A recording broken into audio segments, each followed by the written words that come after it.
ચલો બાળકો વાર્તા કહું, દોડતા દોડતા આવો સૌ. વિશ્વકોશ આપે છે તમને જ્ઞાનની સાથે ગમ્મત બહુ. ચલો બાળકો વાર્તા કહું, દોડતા દોડતા આવો સૌ. વિશ્વકોશ આપે છે તમને જ્ઞાનની સાથે ગમ્મત બહુ. બાળ કિશોર કેન્દ્રના સ્વપ્ન ધીરુબેન પટેલના સૌ. બાળ કિશોર કેન્દ્રના સ્વપ્ન ધીરુબેન પટેલના સૌ. ચલો બાળકો વાર્તા કહું, દોડતા દોડતા આવો સૌ. વિશ્વકોશ આપે છે તમને જ્ઞાનની સાથે ગમ્મત બહુ. ગુડ મોર્નિંગ બાળ મિત્રો. આજની વાર્તા છે કિયારાના વહાલા દાદાજી. કિયારા છેલ્લા કેટલાક દિવસોથી ઘરમાં એકદમ ગુમસુમ ફરતી હતી. ના કોઈની સાથે બોલે કે ના હસે. એના દાદાએ એને પૂછ્યું એક દિવસ કે બેટા કિયારા, તને શું થયું છે? મને આવી શાંત શાંત કિયારા જોવી ના ગમે. આટલું સાંભળતા જ કિયારાના આંખમાંથી તો આંસુ પડવા લાગ્યા અને કે દાદાજી મને બિલકુલ ગમતું નથી, મને બહુ ખરાબ લાગે છે. આખા ઘરમાં બધા કંઈક ને કંઈક કામ કરે છે, બધા એકબીજાને ઉપયોગી થાય છે અને હું સૌથી નાની એટલે મારે કશું કામ જ નહીં કરવાનું. હું કોઈને મદદરૂપ જ નથી થઈ શકતી. મને એનું બહુ ખરાબ લાગે છે. દાદાજી એકદમ કિયારાને ભેટીને કે અરે અરે બેટા, એવું બધું વિચારાતું હશે, જવા દે. હું તને એક વાર્તા કહું. અને દાદાજીએ વાર્તા શરૂ કરી. એક નાનું ગામ હતું. આ બહુ વર્ષો પહેલાંની વાત છે. એ ગામમાં એક નાના ઘરના આંગણામાં એક નાનું ફાનસ પડ્યું રહેતું હતું. આ ફાનસ બિચારું નાનું એટલે એની જ્યોત પણ નાની, એનો પ્રકાશ પણ પ્રમાણમાં ઓછો. એટલે આ ફાનસને એવું થાય કે અરે રે, હું પણ પેલી આ રસ્તા પરની મોટી સ્ટ્રીટ લાઇટની જેમ, કાં તો પછી મોટા ઘરોમાં લટકતા મોટા ઝુમ્મરોનો જેમ હું બી બધાને વધારે પ્રકાશ આપી શકું તો કેટલી મજા આવે. પણ એ બધું એનાથી થતું નહોતું. હવે શું થયું? એક દિવસ ગામમાં સખત પવન ફૂંકાયો અને વાવાઝોડું આવ્યું. એટલે આખા ગામની ઇલેક્ટ્રિસિટી બંધ. આખા ગામમાં અંધારું ઘોર. ના કશું કોઈને દેખાય કે ના કશું સમજાય.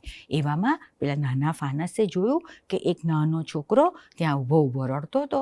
નાના ફાનસને થયું કે અરે રે, ભલે હું વધારે પ્રકાશ ના આપી શકું, પણ હું આ નાના બાળકને તો મદદ કરી જ શકું ને. આ વિચાર આવતા જ પેલું ફાનસ તો ગબડતું પહોંચી ગયું પેલા બાળક પાસે અને પોતાનામાં હતું એટલું બધું જોરથી એને પોતાની જ્યોતને વધારે તેજ કરી અને તરત જ ચારે બાજુ પ્રકાશ થઈ ગયો. ભલે ઝાંખો, પણ એટલો પ્રકાશ પણ ઘણો હતો. તરત જ પેલા છોકરાને થોડેક જ દૂર રહેલું એનું ઘર તરત દેખાઈ ગયું. તરત એ કરતો દોડી અને પોતાના ઘરે જતો રહ્યો. બીજા 2-3 જણને બી એમાં પોતાનું ઘર દેખાઈ ગયું. એ લોકો બી એમના ઘરે સહી સલામત પહોંચી ગયા. ફાનસ ખુશ થતું પાછું ગબડતું પોતાની સ્થાન પર જઈને ગોઠવાઈ ગયું. કિયારા કે પણ દાદાજી, એને ને મારે ફાનસને શું લેવા દેવા? દાદાજી હસી પડ્યા. દાદાજી કે મને એક વાત કે, જ્યારે પપ્પા રોજ મોબાઈલ ફોન ક્યારેક ભૂલી જાય છે ઓફિસ જતા, ત્યારે કોણ પપ્પા તમારો મોબાઈલ રહી ગયો કરીને કોણ દોડતું જઈને પપ્પાને ફોન આપી આવે છે? કિયારા કે અરે, એ તો હું જ પપ્પાને આપી આવું છું ને. દાદાજી હસી પડ્યા અને કે સારું, તો મને હવે એમ કે બેટા કે દાદીના ક્યારેક ચશ્મા નથી મળતા, ત્યારે આખા ઘરમાં બધે શોધી અને ચશ્મા લાવીને તરત કોણ દાદીના હાથમાં આપી દે છે? કિયારા એકદમ ઉછળીને કહે કે અરે દાદાજી, એ તો મને જ ખબર છે કે આખા ઘરમાં દાદી કઈ જગ્યાએ એમના ચશ્મા મૂકીને ભૂલી જાય છે, એટલે હું જ તો એ ચશ્મા શોધી લાવીને દાદીના હાથમાં આપી દઉં છું ને. દાદાજી ફરી હસી પડ્યા અને કહે કે બેટા, જ્યારે તારી મમ્મી રસોઈ કરતી હોય છે ત્યારે ઘણીવાર દૂધ કે દહીં ખૂટી જાય, ત્યારે કોણ અમૂલ પાર્લરમાંથી જઈને દૂધ કે દહીં લઈ આવે છે? કિયારા કે અરે દાદાજી, એ વખતે મારા સિવાય ઘરમાં બીજું કોણ હોય? હું જ જઈને દૂધ કે દહીં લઈ આવું, ત્યારે જ તો મમ્મી મારા માટે કોલ્ડ કોફી બનાવી શકે છે ને. દાદાજી હવે તો ખડખડાટ હસી પડ્યા અને કે બેટા, રોજ તારા ભાઈ જ્યારે સ્કૂલે જાય ત્યારે એના કંપાસમાં રહેલી પેન્સિલની અણી કોણ કાઢી આપે છે? રબર બરાબર સાફ કરીને કોણ એના કંપાસમાં મૂકી દે છે? કિયારા એકદમ ખુશ થઈને કે અરે દાદાજી, મને તો પેન્સિલની અણી કાઢવી બહુ જ ગમે છે, હું ચપટીમાં વગાડી દઉં છું અને ચપટી વગાડતામાં તો પેન્સિલની અણી નીકળી જાય છે. દાદા કહે કે અચ્છા બેટા, તો પછી તું કેમ એવું કહી શકે કે હું કશું કામ જ નથી કરતી? તારામાં પણ પેલા નાના ફાનસની જેમ બધાને મદદરૂપ થવાની, તારાથી બનતું બધું જ કરી શકવાની પૂરેપૂરી હોશ છે.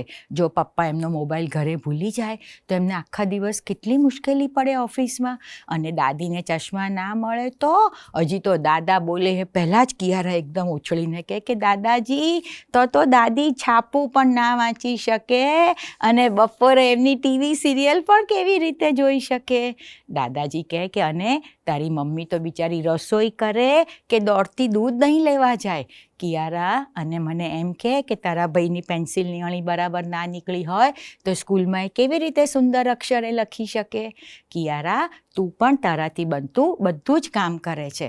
કામ કોઈ નાનું હોય કે મોટું, કોઈને દેખાય કે ના દેખાય, પણ કામ હંમેશા કામ હોય છે અને સામેના માણસને હંમેશા મદદરૂપ થાય છે.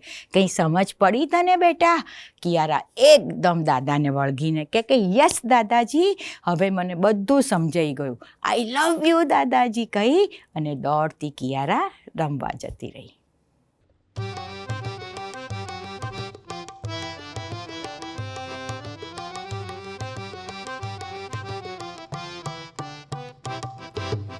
એક સવારે દફતર જોતા મુન્નીને એમ થાય, એક સવારે દફતર જોતા મુન્નીને એમ થાય, સાવ અકારણ સાવ અચાનક આજ રજા મળી જાય, સાવ અચાનક સાવ અકારણ આજ રજા મળી જાય, આજ સ્કૂલ નથી જાવું મમ્મી એમ કેમ કહેવાય, આજ સ્કૂલ નથી જાવું મમ્મી એમ કેમ કહેવાય, પપ્પા મોટી આંખો કાઢે મમ્મી ધીબી ખાય, પપ્પા મોટી આંખો કાઢે મમ્મી ધીબી ખાય, પેટ દુખે કે ઉલટી આવે કોનાથી એ મનાય, પેટ દુખે કે ઉલટી આવે કોનાથી એ મનાય, કારણ કોઈ સોલિડ નીકળે સૌએ માની જાય, કારણ કોઈ સોલિડ નીકળે સૌએ માની જાય, ધોધમાર વરસાદ પડે કે ધરતી કંપો થાય, ધોધમાર વરસાદ પડે કે ધરતી કંપો થાય, નેતા સફેદ વાઘા વાળો જો કોઈ ઉપર જાય, ભાઈ નેતા